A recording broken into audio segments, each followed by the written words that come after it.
Hello दोस्तों, स्वागत है आपका इस नए वीडियो में। और ये वीडियो ट्रांसफार्मर के कोर्स का 4th वीडियो होने वाला है। तो अगर आपने इससे पहले का 3 वीडियो नहीं देखा है तो जाकर के जरूर देख ले। आपको आई बटन में या फिर लिंक डिस्क्रिप्शन बॉक्स में मिल जाएगा, आप वहां से जाकर के देख सकते हैं। क्योंकि उसमें मैंने बताया है ट्रांसफार्मर कैसे वर्क करता है, ट्रांसफार्मर में कौन कौन से पार्ट्स होते हैं, ट्रांसफार्मर लॉसेस कौन कौन से होते हैं, तो वो सब मैंने बताया। तो आप वो जाकर के वीडियो देख ले। उसके बाद आज की वीडियो में हम लोग बात करने वाले हैं ट्रांसफार्मर के टाइप्स, ट्रांसफार्मर कितने टाइप्स के होते हैं, और हम लोग कैलकुलेशन शुरू करने वाले हैं आज। मतलब हम लोग जो ट्रांसफार्मर बनाते हैं उसको बनाने से पहले हम लोग पहले कैलकुलेशन करते हैं कि उसमें कौन सा वायर लगेगा, कौन सा कोर लगेगा। तो उसके पहले हम लोग कैलकुलेशन कर लेते हैं। तो वो कैलकुलेशन भी आज शुरू करने वाले हैं। लेकिन आज के कैलकुलेशन में हम आपको सिर्फ बेसिक्स बताएंगे, यानी सारा फॉर्मूला बताएंगे आपको, और जो कैलकुलेशन होता है उसका बेसिक बताएंगे, और एक एग्जांपल लेके भी देखेंगे। यानी आज का जो कैलकुलेशन होने वाला है वो बेसिक्स रहेगा पूरा। और जो हम लोग कॉलेज के फर्स्ट ईयर में पढ़ाया जाता है या क्लास 12th में जो कैलकुलेशन बताया जाता है वही कैलकुलेशन आज करेंगे, ताकि आपको जो नेक्स्ट वीडियो में आपको एक्चुअल कैलकुलेशन बताएंगे जो कि इंडस्ट्रीज में कैलकुलेट किया जाता है। मतलब एक्चुअल ट्रांसफार्मर को बनाने के लिए जो कैलकुलेशन होता है वो आपको नेक्स्ट वीडियो में शुरू करेंगे। आज आपको बेसिक्स बता देंगे ताकि नेक्स्ट वीडियो में समझने में आपको कोई प्रॉब्लम ना हो। तो चलिए स्टार्ट करते हैं। Let's begin. I am Mohammad Iqbal and you are watching tech Iqbal. Work so hard, sometimes forgetting about our hearts. What are we chasing for? I know the world is tough, but all we need to show is love. Everything will be fine. तो start करते हैं video. लेकिन अगर उससे पहले आपने मेरे channel को सब्सक्राइब करके नोटिफिकेशन आइकन ऑन नहीं किया तो जल्दी से जल्दी कर ले, ताकि मेरा नेक्स्ट वीडियो मिस ना हो।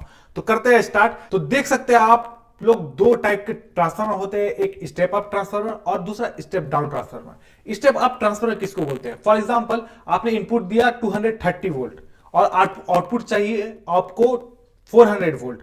तो वो जो हुआ इनपुट से ज्यादा वोल्ट आउटपुट का है तो वो हो गया स्टेप अप ट्रांसफार्मर, यानी आउटपुट में आपको ज्यादा वोल्ट मिलेगा, उसको बोलते हैं step up transformer. Step down transformer किसको बोलते हैं? फॉर एग्जांपल आपने इनपुट में लिया 230 वोल्ट और आउटपुट में मिल रहा है आपको 150 वोल्ट। ठीक है, तो वो बोलते हैं उसको स्टेप डाउन ट्रांसफार्मर। ओके, जो वोल्टेज को बढ़ा देता है उसको बोलते हैं स्टेप अप ट्रांसफार्मर, जो वोल्टेज को कम कर देता है उसको बोलते हैं स्टेप डाउन ट्रांसफार्मर। तो आप देख सकते हैं यहाँ पे अगर देखेंगे तो स्टेप अप ट्रांसफार्मर है। तो स्टेप अप ट्रांसफार्मर को कैसे बनाते हैं? स्टेप अप ट्रांसफार्मर जो होता है उसके प्राइमरी वाइंडिंग में, यहाँ पे देख सकते हैं आप, प्राइमरी वाइंडिंग में जो है वो कम कॉइल होता है, और जो सेकेंडरी वाइंडिंग में होता है वो ज्यादा कॉइल होता है। मींस अगर हम लोग स्टेप अप ट्रांसफार्मर बनाना है तो प्राइमरी वाइंडिंग में कॉइल कम रहेगा, सेकेंडरी वाइंडिंग में कॉइल ज्यादा रहेगा। ओके, ये कैलकुलेशन के ऊपर डिपेंड करता है कि कितना ज्यादा रहेगा कितना कम रहेगा, उसके हम लोग कैलकुलेशन करेंगे तब आपको पता चलेगा। ठीक है, और स्टेप डाउन ट्रांसफार्मर देखेंगे तो स्टेप डाउन ट्रांसफार्मर होता है जो प्राइमरी कॉइल होता है उसमें ज्यादा कॉइल रहता है, और जो सेकेंडरी कॉइल होता है उसमें कम कॉइल रहता है। तो ये देख सकते हैं प्राइमरी कॉइल में ज्यादा कॉइल है और सेकेंडरी कॉइल में कम कॉइल है। तो यहां पे देख सकते हैं जैसे यहां पे 110 टू 120 वोल्ट अगर हम लोग दिए हैं तो आउटपुट में हम लोग को 220 या 240 वोल्ट मिल रहा है, यानी हम लोग को ज्यादा वोल्ट मिल रहा है। तो इसी को बोलते हैं स्टेप अप ट्रांसफार्मर। और वहीं पे अगर आप स्टेप डाउन ट्रांसफार्मर का एग्जांपल देखेंगे तो देख सकते हैं यहाँ पे 220 या 240 वोल्ट दे रहे हैं यहाँ पे, तो हम लोग को जो आउटपुट में मिल रहा है वो 110 120 मिल रहा है, यानी हम लोग को कम वोल्ट मिला आउटपुट में। इसी को बोलते हैं स्टेप डाउन ट्रांसफार्मर। तो उम्मीद है आपको समझ में आ गया होगा स्टेप अप और स्टेप डाउन ट्रांसफार्मर किसको बोलते हैं। उसके बाद हम लोग देखते हैं इनपुट पावर और आउटपुट पावर मतलब कैसे वैरी करता है। तो अगर आप आइडियली देखेंगे, अगर आप आइडियली देखते हैं तो input power is equal to output power होगा, लेकिन ओरिजिनली ऐसा नहीं होता है, प्रैक्टिकली ऐसा नहीं होता। प्रैक्टिकली ऐसा क्यों नहीं होता है? क्योंकि आप जितना इनपुट पावर दे रहे हैं उसमें से बहुत सारा करंट लॉस हो जाता है, तो उसके वजह से जो आउटपुट में है वो 100% करंट नहीं आ पाता। वही आप देख सकते हैं यहाँ पे यही लिखा हुआ है, P in is equal to P out plus P loss. मतलब P loss plus P out जो हम लोग को मिला है, मतलब जो आउटपुट में जितना हम लोग को मिला है और जितना लॉस हुआ है वो दोनों को हम लोग कंबाइन करेंगे तो जितना हम लोग इनपुट दिए थे उसके बराबर होगा। यहां पे देख सकते हैं power in, power loss, power out, यानी हम लोग को एग्जैक्टली जितना इनपुट देते हैं उतना आउटपुट नहीं मिल पाता है। ठीक है, बहुत सारा पावर लॉस हो जाता है, और ये लॉसेस हम लोग जो कैलकुलेशन होगा उसमें कैलकुलेट भी करेंगे। ओके, मतलब 10% लेते हैं, किसी में 15% लेते हैं, वो हम लोग जब देखेंगे उसमें तो आपको डिटेल में समझ में आएगा। ओके, मतलब अभी आप सिर्फ ये समझिए कि power input is equal to power output सिर्फ आइडियली कंडीशन होता है, मतलब सिर्फ सपना में हो सकता है, वो ओरिजिनली में नहीं हो सकता। ओरिजिनली में वो बहुत सारा लॉसेस भी होता है बीच में। ठीक है, तो हम लोग जो कैलकुलेशन करेंगे उसमें लॉसेस भी दिखेंगे। ठीक है, तो ये आपको बात समझ में आ गया। उसके बाद हम लोग आगे चलते हैं, तो आगे देखते हैं हम लोग टर्न रेशियो। टर्न रेशियो क्या होता है? तो जो प्राइमरी और सेकेंडरी जो वाइंडिंग करते हैं वो अलग अलग टर्न होता है, यानी कभी प्राइमरी में ज्यादा हो जाता है या सेकेंडरी में कभी ज्यादा हो जाता है। ठीक है, जैसे स्टेप अप है तो सेकेंडरी में ज्यादा हो जाएगा वाइंडिंग, और जैसे स्टेप डाउन है तो सेकेंडरी में वाइंडिंग कम हो जाएगा। टर्न रेशियो बोलते हैं यहाँ पे number of turn in primary coil to the number of turn in the secondary coil. तो जो primary coil by secondary coil का जो रेशियो होता है उसको बोलते हैं टर्न रेशियो। ठीक है, आपको समझ में आ गया टर्न रेशियो किसको बोलते हैं? तो इसी को अगर आप यहाँ पे फॉर्मूला में देखेंगे तो यहाँ पे है turn ratio is equal to NP by NS. एनपी क्या है? Number of turn in primary coil by number of turn in secondary coil. Number of turn in secondary coil को एनएस लिखते हैं, number of turn in primary coil को NP लिखते हैं। ठीक है, इसी से आता है एक दूसरा फॉर्मूला। दूसरा फॉर्मूला क्या आता है? तो यहां पे देखिए दूसरा फॉर्मूला है एक टर्न रेशियो का, T R is equal to VP by VS. यहां पे टी आर को इधर ले आया और वीएस को उधर लेके चले गए। ठीक है, ये वही फॉर्मूला है, इसको ऐसे लिख सकते हैं, इसको लिख सकते हैं T R is equal to VP by VS. तो यही फॉर्मूला हो गया। यहां पे वीपी बाई वीएस क्या है? Number of voltage in primary coil by number of voltage in secondary coil. ठीक है, तो यहां पे टर्न रेशियो हो गया number of turn in primary coil by secondary coil, यहां पे हो गया number of voltage in primary coil by secondary coil. ठीक है, तो ये देख सकते हैं आपको दो फॉर्मूला मिल गया। ठीक है, और तीसरा फॉर्मूला हम लोग डिराइव करते हैं पावर से। पावर आप जानते हैं मतलब एनर्जी कंजर्वेशन से जितना हम लोग इनपुट दिए उतना आउटपुट आना चाहिए। ठीक है, तो power input power in primary coil is equal to power in secondary coil करते हैं। तो यहां देख सकते हैं अगर power in primary coil is equal to power in secondary coil की, तो पावर का फॉर्मूला क्या होता है? Voltage into current. तो voltage in primary coil into voltage into current in secondary coil. ठीक है, यहां देखिए हम हैंडसम है, हमको पता है, लेकिन उससे आपको कोई फायदा नहीं होने वाला। आपका यहां जो पढ़ा रहे उससे फायदा होने वाला है।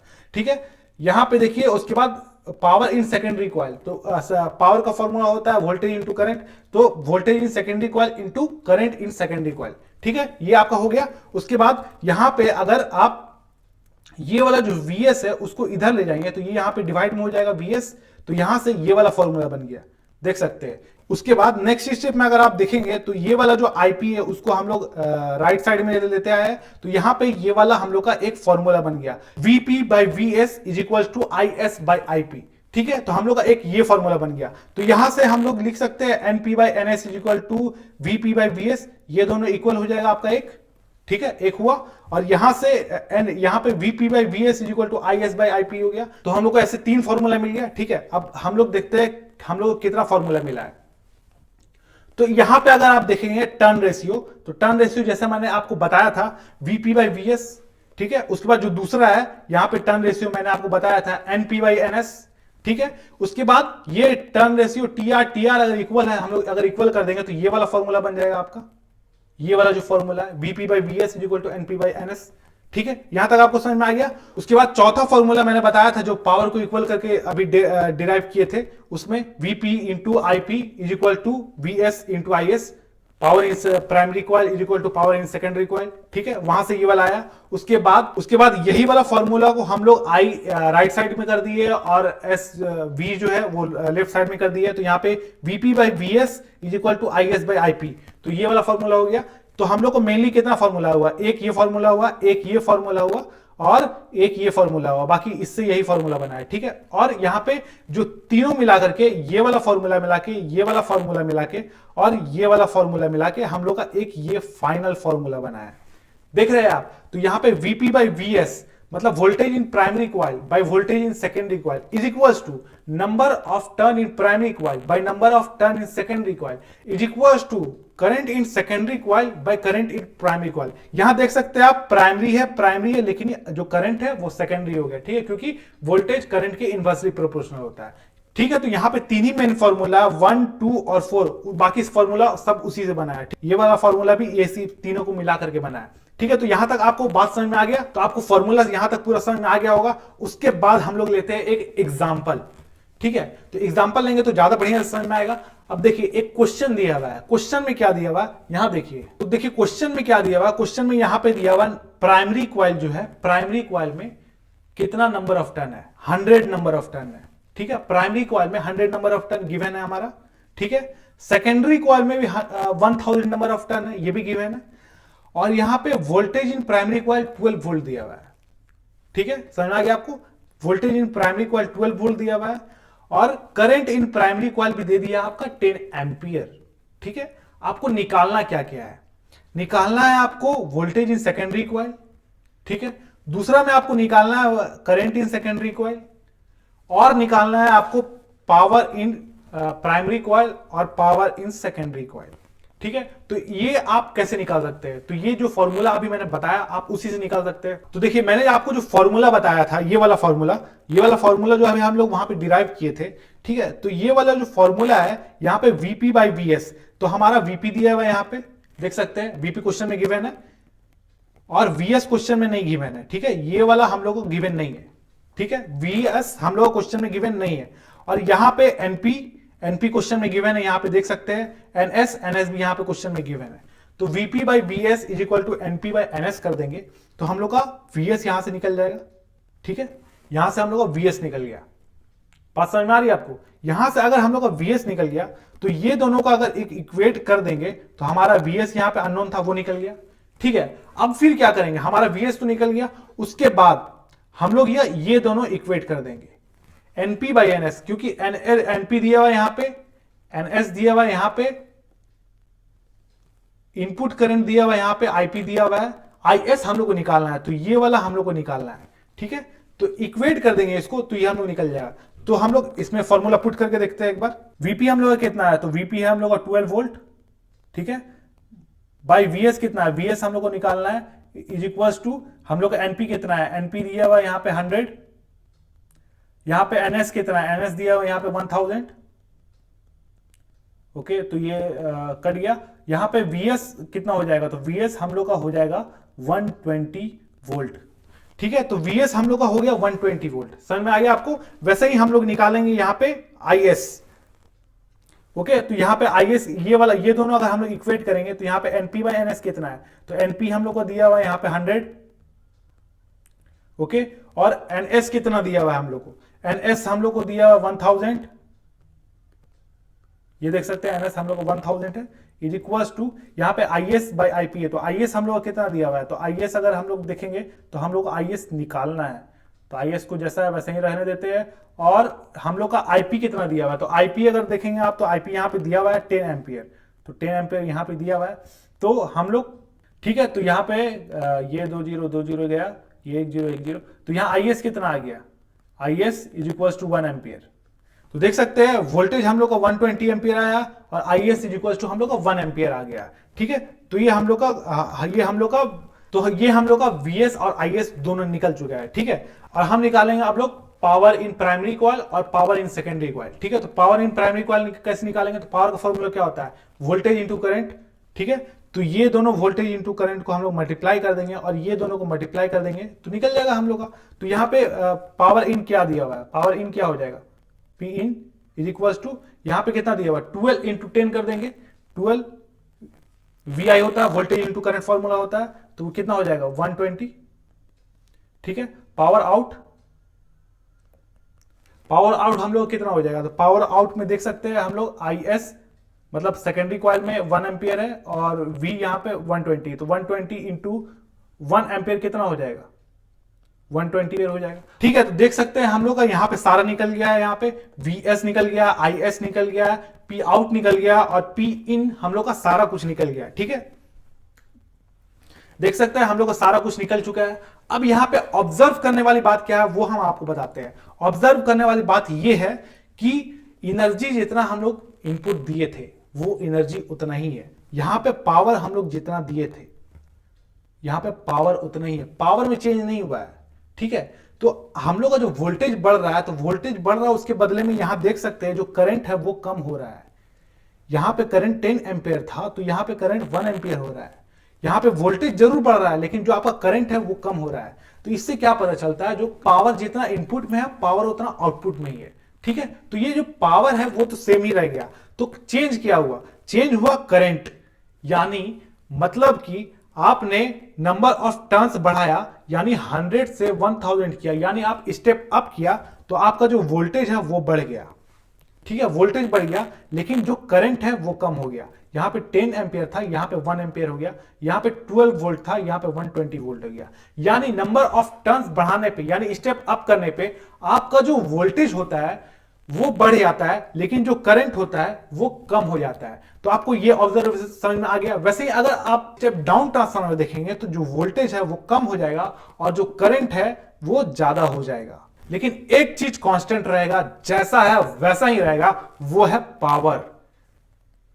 पावर नहीं बदलने वाला है, तो पावर सेम रहेगा। आपको यह बात याद रखना है। Energy input is equal to energy output. Energy can neither be created nor be destroyed, it can change from only one form to another।